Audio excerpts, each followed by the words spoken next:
Hello, my name is Mark Wirch, and I am a high school educator. I'm a high school principal at a school in Shanghai, China. I am in my mid 50s, and I am currently living in Vietnam during this coronavirus pandemic. I've been in Vietnam now for 16 weeks. We came, my wife, who's Vietnamese, lives in Ho Chi Minh City, and she and I came from Shanghai at the beginning of the winter holiday, which was January the 18th. So we came here expecting to be here for a month and then come back to Shanghai for the holiday. Meanwhile, we get down here and sort of have our New Year celebration with family, and then find out that schools have been postponed and closed for a while. So, we thought, okay, it's going to be a couple weeks or a month, and we'll do some online classes and make, bridge things, cobble things together for students and get my staff all ready and everything to do that. So, worked on that. And meanwhile, it's 3 months later, and there seems to be no end in sight as to when we can go back to to China. China is still closed to foreigners, and we're just waiting right now. So hopefully, uh, currently today is, I believe, May the 5th. So yeah, things are quite, yeah, uh, all up in the air. And that's a little bit frustrating because just not knowing, not having any sort of plans, not seeing any sort of daylight. I know it's certainly closer to happening than it was 3 months ago, but it's not much is happening now, and it's a little bit frustrating. So yeah, so we arrived on January the 18th, and we were here for about a week. My wife and her son, which is 12 years old, and we flew down to Malaysia for a week-long holiday. Stayed in Penang for a week. Again, nothing was really that serious at airports at that time. That would have been probably late January, early February. So nothing really still had taken off from our perspective, and we weren't really affected by things. I've been following it on the news and the media, and on some YouTube accounts that I've followed, just out of curiosity and just keeping up with things. But back then everything seemed to be like, yeah, everything seemed to be okay. And we were in Malaysia. Interesting enough, when I was in Malaysia, I did feel the effects of a flu, very minor. Just a slightly elevated fever and some minor aches. Nothing really that kept me from going to the beach or the pool or anything like that, but just sort of something that just for about 3 or 4 days just sort of made me go like, yeah, just not completely 100%. Um, After the week there, we flew back to Vietnam, which would have been probably around the 7th or 8th of February, maybe later, 10th. It's hard to tell. I can't even remember exactly the dates. And we've been here since then. And everything seems to have been going quite well. Probably in mid-March, Vietnam was congratulating itself pretty good because it only had 13 cases and no deaths, and they had eradicated them all. They had basically said we are COVID-19 free, and everybody was pretty happy with that.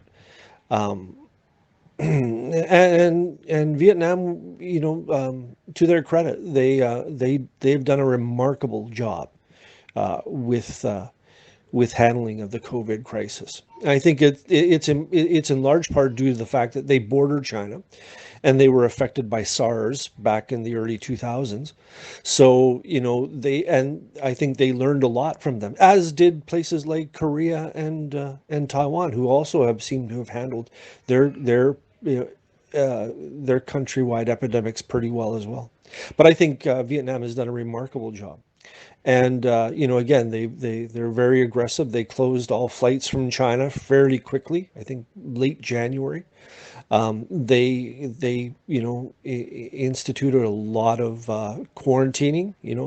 They cast the net fairly wide, and they have a compliant population. I mean, it's a single party state here, so people listen and do what the government asks them to do. And you know, and in I have to be honest with you, and people here are compliant not only because the government's saying so and they don't have much of a choice, but also they're compliant because they know that that's the right thing to do.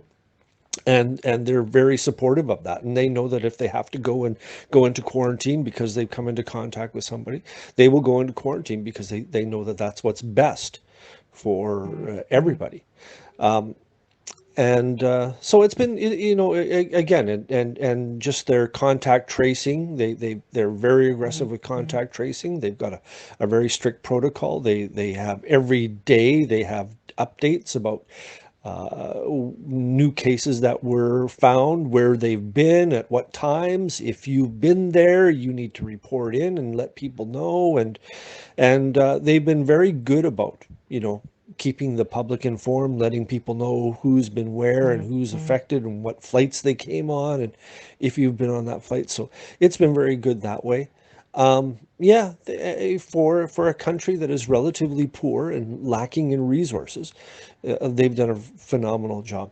As I said before, earlier in March, they were congratulating themselves because they had 13 cases, and then they went down to zero, and then um, people started arriving back from places like the United States and Europe, where the outbreaks were really, really taking off. And with those people, most of them were Vietnam nationals coming back from holidays or coming back from school, uh, and a few foreigners as well. Coming back here for work, or coming still for holiday. They brought it with them. So right away things got ratcheted up fairly quickly. Things got fairly serious. Um, and the government has started to tighten down around mid-March. They instituted a countrywide lockdown, which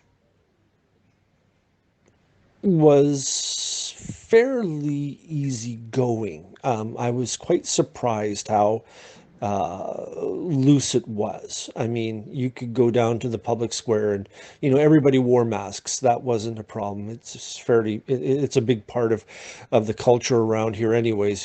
People ride motorbikes everywhere, and they wear masks, just to help deal with the traffic pollution. But yeah, people wear masks for a lot of reasons. They don't want to get colored by the sun, so they wear masks, all kinds of things. So having people wear masks is not a big stretch over here.